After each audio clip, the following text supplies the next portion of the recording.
성도 여러분, 편안하셨습니까? 잘 주무셨죠? 네.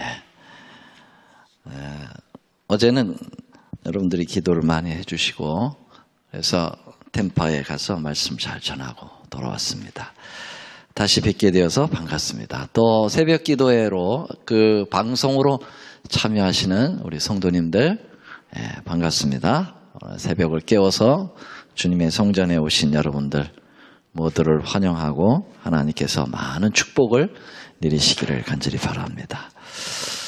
우리는 계속해서 실물교훈 말씀을 살피고 있습니다. 오늘은 제8장 감추인 보화 두 번째 시간을 우리 갖도록 하겠습니다.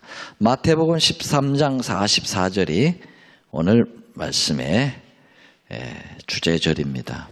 마태복음 13장 44절을 다 같이 찾아보시죠. 마태복음 13장 44절. 성경을 찾으셨으면 우리 함께 말씀을 읽겠습니다. 천국은 시작. 천국은 마치 밭에 감추인 보화와 같으니 사람이 이를 발견한 후 숨겨두고 기뻐하며 돌아가서 자기의 소유를 다 팔아 그 밭을 샀느니라. 우리는 지난 시간에 이 감추인 보화의 첫째 부분을 살펴보았습니다. 옛날 동방에는 그 보화를 자주 땅에 감추는 일이 있었다. 왜냐하면은 절도나 강도 사건들이 빈번했고 또 외국으로부터 침입이 있게 될 때 이 부자들이 엄청난 보화들을 가지고 집에 있게 되면은 약탈을 당하게 되고 빼앗기게 되고요. 그렇기 때문에 또 훔침을 당하기 때문에 또 나라에서부터 세금을 과세를 상당히 물리기 때문에 몰래 자기만이 아는 공간에다가 이제 감추어 두는 것이죠. 때로는 밭 한복판에다, 때로는 나무 밑에다가, 따라는 산기슭에다 이렇게 이제 감추는데 그렇게 감춰놓고 그 부자가 갑자기 죽는 일이 발생을 한다는 거죠. 뭐 심장마비로 죽든지, 뭐 사고로 죽든지, 뭐 이렇게 해서 갑자기 죽게 되면은 자기 지인들에게도 알리지도 못하고 죽게 됨으로써 그 보화가 그냥 땅 속에 오래 묻혀 있다가 이제 세인에 의해서 어떤 사람들에 의해서 발견될 때가 있다라고 하는 것입니다. 이런 걸 배경으로 해서 예수님께서는 말씀을 하신 것이 이 감추인 보화의 비유입니다. 한 가난한 농부가 소작농이죠. 땅을 빌려서 농사를 짓는 사람인데 어느 날 쟁기로 이제 밭을 갈고 있었다는 거죠. 그런데 쟁기에 덜커덕 하고서는 뭔가 걸렸어요. 그래서 소리를 들어보니까는 이게 돌에 걸린 건 아니고 뭔가 묵직한 쇠음 소리가 나서 얼른 파헤쳐 보니까 거기서 엄청난 보석 상자가 나온 거죠. 그래서 이 사람이 그것을 얼른 다시 땅에다가 다시 파묻죠. 왜냐하면은 그 땅이 자기 땅이 아니기 때문에 나중에 그 땅 주인이 그 보화를 요구할 때는 줄 수밖에 없다는 거예요. 그래서 땅을 몰래 땅에다가 다시 묻어놓고 또 자기만 아는 표시를 해놓은 다음에 집에 돌아와서 온 가족을 모아놓고 어떻게 했다고요? 가족한테도 얘기하기가 어려워요. 극비로 이게 이제 자기 것이 되기까지는 극비로. 그래서 이 집을 팔아야지 이제 그 땅을 살 수 있으니까 집을 팔자고 하고 또 아내에게 결혼 선물로 줬던 태물도 다 가져오라고 하고 애들 용돈까지 다 가져오라고 하고 난리가 났죠. 가족들은 왜 갑자기 당신이 그 땅을 사야 되느냐고, 그 돌짝밭을 왜 사야 되느냐고 항의를 하고 당신 미쳤냐고 다 해도 이 가장은 끄떡도 하지 않습니다. 내가 저 땅을 꼭 사야 된다. 그래서 결국은 그 주인에게 땅값을 치르고 땅을 산 다음에 온 가족을 데려가 가지고 그 가족들이 보는 앞에서 보화 상자를 딱 열으니까 아빠가 왜 그렇게 미친 짓을 했는지 이제 뭐가 되는 거예요? 이해가 되는 것이다. 이제 이런 것이 예수님의 그 천국에 대한 비유를 그렇게 이야기하는 거예요. 천국은 마치 밭에 감추인 보화와 같다. 여러분, 이 비유는 두 가지를 얘기하고 있습니다. 하나는 하늘의 보화가, 천국이 얼마나 가치가 높은 것인가, 얼마나 큰 것인가, 그것을 예수님이 하고 싶으셨던 것이고, 두 번째로는 그 엄청난 가치를 얻기 위하여는 이 세상의 것들은 아무것도 아니다 라는 것이에요. 그래서 그것을 얻기 위하여 이 세상에 그렇게 귀하다고 생각되는 거 다 바쳐도 아깝지 않다라고 하는 것을 우리 주님께서 가르쳐 주시고 싶으셨던 거죠. 이 하늘의 보화의 가치를 깨달은 사람은 그 진리의 보화를 얻기 위하여 어떠한 수고도 너무 크다고 생각하지 않을 겁니다. 맞습니까? 안 맞습니까? 그렇죠? 예를 하나 들어봅시다. 여러분들의 소중한 것이, 이 세상에서 가장 소중한 것이 뭐라고 생각하십니까? 여러분들이. 가족. 네. 자녀들일 거예요. 그렇죠? 우리 한국 사람들은 특별히 자녀들이라면 다 희생해. 그렇지 않아요? 예. 온 것들을 다 희생해. 우리 집사람하고 저는 좀 덜 해요, 그게.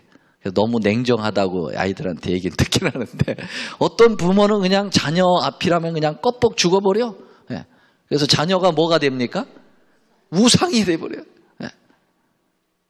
뭐 하나님이고 뭐고 없어. 자녀가 뭐라고 그러면 그냥 다 팽개치는 거예요. 예. 그러니까 자녀, 그런 사람에게 이제 뭐라고 비유를 얘기하면 돼? 천국은 마치 자녀와 같으니라. 근데 만약에 여러분들의 소중한 자녀가 세영이죠? 세영이가 어렸을 때 유괴를 당했다. 기분 나쁜 소리지만 유괴를 당했다. 그리고 유괴범이 엄청난 돈을 요청한다. 그럼 어떻게 하시겠어요? 그 돈이 까짓 게 뭐예요? 그 세영이가 귀한데 집을 다 팔고 뭘 다 팔아서 그 세영이를 얻기 위해서 그걸 다 투자할 수 있을 거예요. 그리고 아깝지 않다고 생각해요. 세영이만 구할 수만 있다면. 그래 안 그래요? 그렇죠. 천국은 마치 그와 같은 거예요. 여러분, 천국을 세영이라고 생각하면 돼요.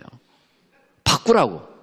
아들하고 천국하고 바꿔요. 그러면은 여러분들 이 개념이 딱 들어올 거예요. 네. 여러분들 각자의 아들을 기억하세요. 피로를 기억하시고, 피로를 위해서 내가 뭐든지 할 수 있다. 그렇지요? 근데 피로보다도 천국을 얻기 위하여 그렇게 하라는 거예요, 우리 주님께서. 맞습니까? 네. 실물교훈 104쪽에 보면은 이 비유에서 보화가 감춰져 있는 밭은 성경을 표상하고 보화는 복음이다. 그렇게 이야기했어요. 그래서 이 농부가 이 밭을 깊이 가를 때 거기서 보화를 발견할 수 있었다는 것이죠. 그래서 제가 지난 시간에 말씀드렸어요. 그 농부들이 밭을 갈 때 이렇게 얕게 가는 사람이 있어요. 이렇게 얕게. 그런 사람은 어떤 사람이 얕게 갈죠? 쟁기 날을 이렇게 그 보습이라고 하는데 그걸 이렇게 깊이 박는 사람이 있고 얕게 박는 사람이 있어요. 이 깊이 박는 사람은 자기 땅을 갈 때 그렇게 깊이 박아요. 왜냐하면 깊이 박을수록 땅의 기경이 잘 되거든요. 근데 얕게 가는 사람은 누굴까요? 예? 남의 거 갈아주는 사람이에요. 남의 거 갈아주는 사람은 이렇게 얕게 갑니다. 왜? 이게 깊게 가면 힘들거든요. 소가요, 이렇게 하느냐고 이렇게 하는 거하고 굉장히 차이가 있습니다. 예. 이렇게 하면 소가 조금만 가다가 헉헉거려. 예. 근데 자기 소를 아끼지 땅을 아끼겠어요. 그러니까는 이 대부분 남의 땅을 갈아주는 사람들은 이렇게 하는데 이 예화에서 나오는 이 소장농은 상당히 양심적인 사람이죠. 그래서 땅을 어떻게 한 거예요? 깊이 갈기 때문에 보화를 발견한 거예요. 예. 그러면 여러분, 이 밭은 성경이라고 그랬어요. 그러면 우리가 어떻게 갈아야 되겠어요? 이렇게 갈아야 되겠어요? 이렇게 갈아야 되겠어요? 이렇게 갈아야 돼요. 깊이. 그래야 뭐가 나와요? 보화가 걸릴 확률이 있다. 성경을 이렇게 옅게 상고하지 말란 말이에요. 성경은 깊게 상고하란 말이에요. 깊이. 성경을 뭐 하라고 그러냐? 묵상하라는 말이 있잖아요. 묵상. 성경을 깊이 묵상해야 돼요. 분명한 것은 이 예화에서, 이 예수님의 이 교훈에서 보화는 드러나 있습니까? 감춰져 있습니까? 예, 보화는 감춰져 있다고 이야기하고 있어요. 그래서 그걸 찾는 자가 찾을 수 있도록 하나님께서 하셨다는 거예요. 예, 하나님의 보화가 열망하고 갈망하고 소망하는 자들에게 주어진다고 말씀하신 것이에요. 왜냐하면 아무거나 막 찾게 하시면은요, 마치 진주를 돼지에게 던지는 것 같다. 네. 그래서 주님은 보화를 깊이 감춰 놓으시는 거예요. 네. 그래서 때로는 예언으로, 때로는 표상으로, 예표로 성경을 깊이 앞뒤로 맞춰보고, 묵상해보고, 여러 가지 역사적인 배경을 들어서 이렇게 해가지고 성경의 진리를 캐내도록 주께서 하셨다, 이 말입니다. 그런데 어떤 사람들에게는 이 보화가 계속 감춰져 있고 어떤 사람들에게는 이 보화가 찾아 밝혀지게 된다는 것이죠. 그럼 어떤 사람에게 보화가 감춰져 있는가? 실물교훈은 이렇게 얘기하고 있어요. 왜 사람들이 보화를 발견하지 못하느냐? 스스로 지혜 있다고 생각하는 자들과 공허한 철학으로 자고하는 자들에게는 구속의 경륜의 아름다움과 능력과 신비가 숨겨져 있다. 그러니까 보화를 발견하지 못하는 사람들은 자기 철학이 너무 강하다 이거예요.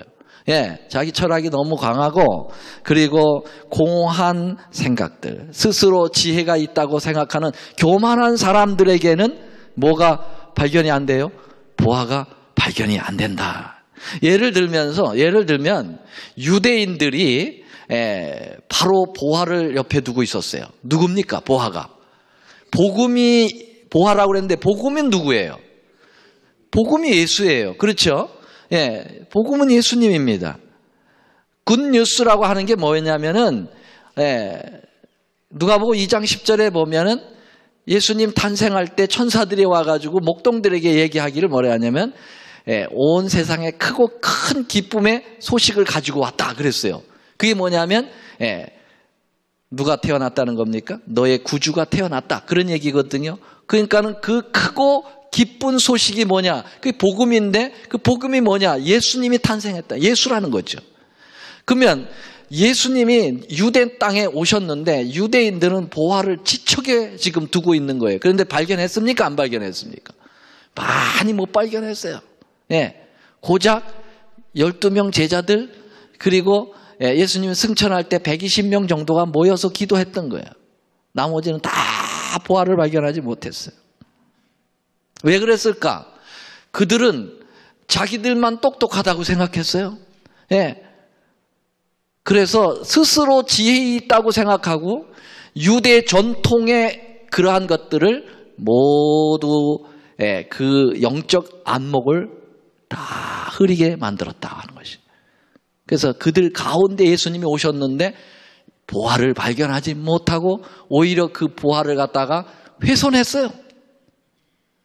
십자가에다 못 박아버렸어요. 자, 제가 한 가지 실화를 얘기 드리겠습니다. 독일에서 쓰였던 얘기인데요. 독일의 12억짜리 예술 작품이 총소부에 의해서 훼손을 됐다는 것입니다.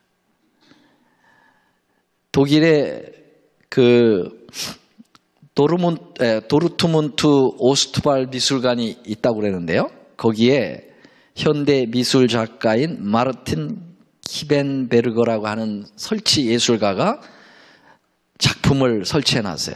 그건 뭐냐면 천장에서 물이 떨어지기 시작할 때가 제목이야. 무슨 설치적이냐면 그 나무로 만들어진 탑 구조물 아래 고무판으로 된 물바지가 있고 접시가 놓여 있는데 거기에 이제 물이 이렇게 뚝뚝 떨어지는 그러한 모습으로 이제 설치를 한 거예요.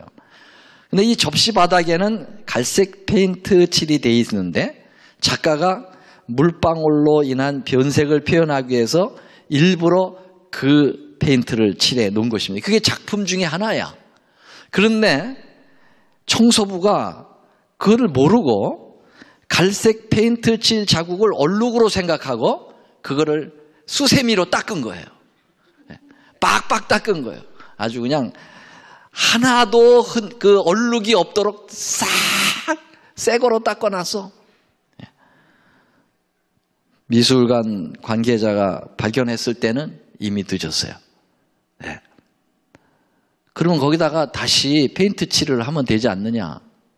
그런데 앞불사 작가는 1997년 44세로 이미 사망한 가운데 그래서 그게 시가가 12억짜리예요. 한국 돈으로 12억 원이고 69만 파운드짜리의 설치 작품인데 한 청소부가 무식해가지고 자기 나름대로 소신껏 한다고 하면서 훼손시켜 놓은 거예요. 네. 이게 바로 우리들의 모습이 아니겠느냐. 그 엄청난 보화를 앞에 놓고 자기 생각으로 지워버리는 거예요. 보화를 캐내지 못하고 그걸 지키지 못하고 훼손하는 일이 있다라고 하는 것이죠. 그게 밭에 감추인 보화를 주님께서 말씀하고 있는 것입니다. 또 한 가지는 사람들이 보화를 거의 찾고도 결국 자기 수중에 얻지 못하는 것은 희생하지 않기 때문이라고 실문교훈은 얘기하고 있어요. 성경에 한 사례가 나옵니다. 성경 말씀 하나 좀 찾아보시죠. 요한복음 12장 42절로 43절에 보면은 요한복음 12장 42절 43절에 보면 그러나 관원 중에도 저를 믿는 자가 많되 바리새인들을 인하여 드러나게 말하지 못하니 이는 추례를 당할까 두려워함이라. 여러분 그 유대 관원 중에는 예수님을 저를이라고요. 저가 누굽니까? 예수님을 믿는 자가 많이 있었다 그래요. 심지어는 바리새인들 중에도 예수님을 믿는 자가 많이 있었어요. 그런데 그들이 결정적으로 예수님께 바싹 다가가지 못한 것은 그 유대 지도자들의 혼란을 받을까 봐. 예. 그래서 결국은 그들이 보화를 끝내 자기가 수중에 얻지 못하고 포기하게 되었다. 그러면서 주님은 이렇게 말씀하셨어요. 저희는 사람의 영광을 하나님의 영광보다 더 사랑하였다. 그렇게 얘기했어요. 이런 사람들은 보화의 가치를 제대로 깨닫긴 했지만은 뭐 하진 못했어요? 희생을 하지 않는다는 거예요. 세상의 두려움 때문에. 그럴 때가 많이 있어요. 우리에게도요. 그것은 보화의 가치를 좀 더 깊이 우리의 가슴 속에 집어넣어야 된다고 생각을 합니다. 사람들은 재물을 모으는 기대 때문에 영혼의 가치를 잊어버린다고 예언의 시내는 그렇게 나와 있습니다. 예수님의 부르짖음은 이런 부르짖음이에요. 사람이 만일 온 천하를 얻고도 제 목숨을 잃으면 무엇이 유익하리요? 사람이 무엇을 주고 제 목숨을 바꾸겠느냐? 그랬어요. 이 영원한 가치를 제일 확실하게 할 수 있는 것이 성경 말씀이고 이 성경 말씀에다 자기의 목숨을 바칠 만한 각오를 가지고 덤벼들어야 된다. 그런 얘기를 하고 있어요. 그래서 실물교훈 107쪽에는 성경은 하나님의 위대한 교과서이며 그의 위대한 교육자이다. 모든 참된 과학의 기초는 성경에 있다. 하나님의 말씀을 상고함으로써 우리는 모든 분야의 지식을 발견할 수 있다. 그리고 성경에는 이 모든 과학보다 훨씬 뛰어난 과학 중에 과학인 구원의 과학이 포함되어 있다. 성경은 그리스도의 측량할 수 없는 보화가 들어있는 금광이다. 그랬어요. 끝에 것만 한번 따라해 보시겠어요? 성경은 그리스도의 측량할 수 없는 보화가 들어있는 금광이다. 네, 여러분 성경에서 모든 것을 다 얻을 수 있다고 생각해야 합니다. 여러분들이 이원화적인 생각을 하면 안 된다는 거죠. 성경에서는 그냥 신앙적 양심 그런 것만 얻는 것이지 세상의 지혜와 도리는 어디서 얻어요? 명심보감에서 얻고 무슨 천자문에서 얻고 또 신문에서 얻고 그렇게 생각하지 말라는 것입니다. 여러분, 정말 진정한 보화를 찾기를 원하시는 분들은 모든 과학도 성경에서 얻으려고 하고 모든 철학도 성경에서 얻으려고 해야 되고 여러분의 생애에 어떠한 지혜를 얻으려면은 다른 데서 얻지 말고 여러분들의 풍부한 경험에서라고 생각하지 말고 성경으로 돌아가라는 거예요. 성경으로. 모든 포커스를 성경에다가 누라는 것이죠. 그럴 때 뭐가 발견된다는 거예요? 보화가 발견된다는 것입니다. 아멘입니까? 네. 어떤 사람들은 눈을 뜨면 제일 먼저 뭐 한다고 그래요? 여러분들 눈을 뜨면 제일 먼저 뭐 합니까? 리모컨 찾잖아요. 이렇게 해가지고 탁 뭐 이렇게 테레비 먼저 켜는 거예요. 탁. 오늘은 안희정이가 되게 들어갔나? 이명박 대통령이 도대체 이번에 어떻게 됐나? 어떤 사람들은 제일 먼저 이거 먼저 꺼내겠죠. 그래서 누구한테 뭐 왔나? 그렇게 하지 말고 뭐 하라는 거예요? 눈 뜨면 성경, 아니면 무릎을 꿇고 주님. 그래서 우리 교회에서는 새벽마다 눈 뜨면 뭐 듣게 한 거예요? 말씀을 듣게 한 겁니다. 아멘? 이렇게 큰 보화를 찾을 수 있도록 제공을 교회에서 하고 있는데 그러한 순서가 없어가지고 어떤 교회에서는요 그런 얘기를 하면 우리 교회에서도 그거 했으면 좋겠다고 막 땅을 치고 그래. 배려를 안 하는 교회도 있어요. 근데 우리 교회는 그걸 하잖아요. 근데 왜 참석을 안 하는지 난 이해가 도대체 안 되는 거야. 당체 이해가 안 되는 거예요.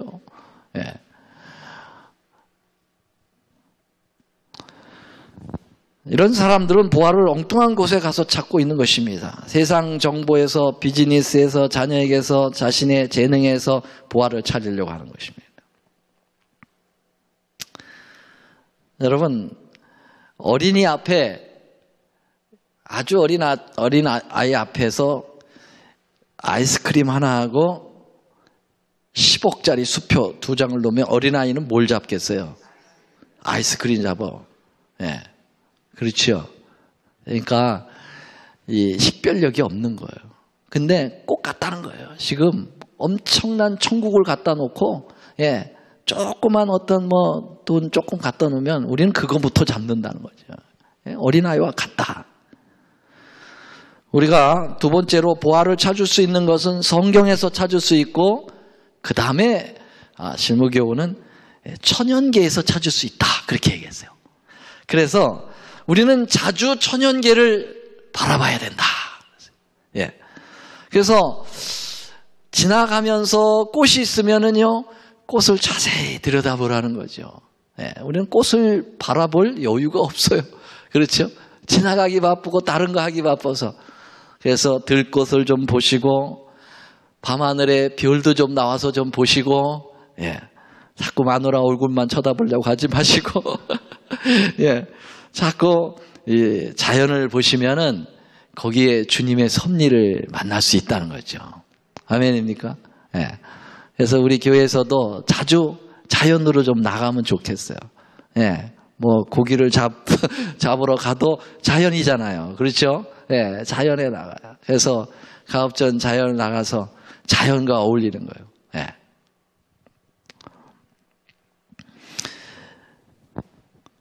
인간의 욕망을 채우려는 쾌락을 희생할 수 있어야 우리는 보화를 얻을 수 있습니다. 보화를 등한히 여긴 결과는 뭐냐? 결국 영적 마비 증상이 오고 만다는 것입니다. 그래서 세상의 책이라든지 연속극이라든지 인터넷이라든지 세상 뉴스라든지 스포츠에 몰두하면 성경과 예언의 신을 읽을 맛이 사라진다. 세상의 노래방에 가서 자꾸 세상 노래 부르고 싶으시면 자꾸 찬미가 부르기가 싫어집니다. 그래서 결국 보화를 얻지 못하고 영원한 폐해가 간다고 하는 사실이죠. 그래서 여러분 보화를 얻는 것으로만 못 얻는 것으로만 끝나는 게 아니라 보화를 얻을 수 있는 기회까지 놓쳐버릴 수 있다라고 하는 것을 이야기하고 있습니다.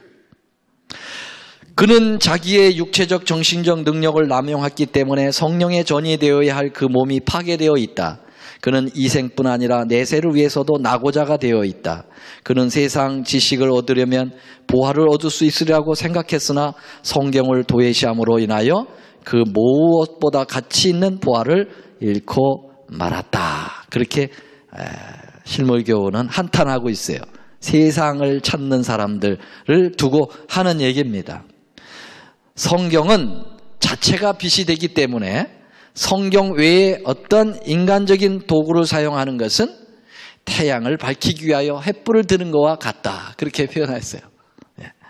진리의 보화를 찾고자 하는 자들은 마치 광부가 땅속에 감추인 보화를 찾기 위하여 땅을 파는 것처럼 진리의 말씀을 파야 한다. 자, 오늘 말씀을 마치면서 우리가 우리의 보화가 우리의 지척에 있습니다. 그렇습니까? 안 그렇습니까? 예. 과거보다 날마다 우리는 성경을 얻을 수 있는 기회가 너무나도 정말 손쉽게 우리만 마음만 원하면 얼마든지 가까이 올 수가 있어요.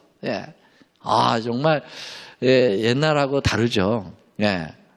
옛날 성경이 없어서 또 가톨릭 시대 때 성경 읽으면은 뭐예요? 이단으로 잡혀서 죽고 그런 시대에 성경 얼마나 갈급했습니까? 성경 한 권을 얻기 위하여 정말 얼마나 힘들었습니까? 그 사람들은 성경을 인쇄소리가 있었습니까? 다 필사해가지고 나눠 가졌잖아요. 그 성경을 베껴 쓰면서 그들이 감동을 받았겠죠. 근데 성경 하나 얻기가 정말 집 전체를 줘도 못 샀을 때, 그런데 지금은 여러분, 이 속에 성경이 들어있고, 예언의 신이 들어있고, 조금만 하면 얼마든지 그 자료들이 풍부하게 넘쳐오지만은 우리가 정작 그 시대의 사람들보다 보화를 내 마음에 간직하지 못하고 있다고 하는 것입니다. 이런 것들을 생각하면서 여러분, 우리의 모든 것을 다 희생하고라도 그것을 얻기 위하여 최선을 다하는 여러분과 제가 되기를 간절히 바라면서 말씀을 드리겠습니다. 사랑의 우리 하나님, 오늘 이 새벽에도 주님께서 보화를 찾기 위하여 저희들의 영혼을 깨우시고 또 하나님의 이 거룩한 성전을 찾게 하시고 또 방송으로 말씀을 듣게 하여 주셔서 진심으로 감사드립니다. 주님, 저희들이 이 보화를 위하여 이 세상에 어떤 것도 다 희생해도 아깝지 않다고 하는 분명한 주님의 교훈의 말씀을 우리의 심령 속에 신비에 새기고 우리의 생애를 그렇게 살게 하여 주시옵소서. 주님, 저희들이 이제 또 흩어져서 저희들에게 주어주신 이 아름다운 기도 제목들을 가지고 중보 기도하고 또 우리 개인의 하나님과 만 이야기하고 싶은 개인 기도들을 가지고 우리가 주님 앞에 무릎을 꿇게 싸우니 저희들의 기도 소리에 귀 기울여 주시고 응답하심으로 저희들의 삶 속에 주님 깊이 개입하여 주시옵기를 비오며 예수님의 이름으로 감사하며 기도 올립니다. 아멘.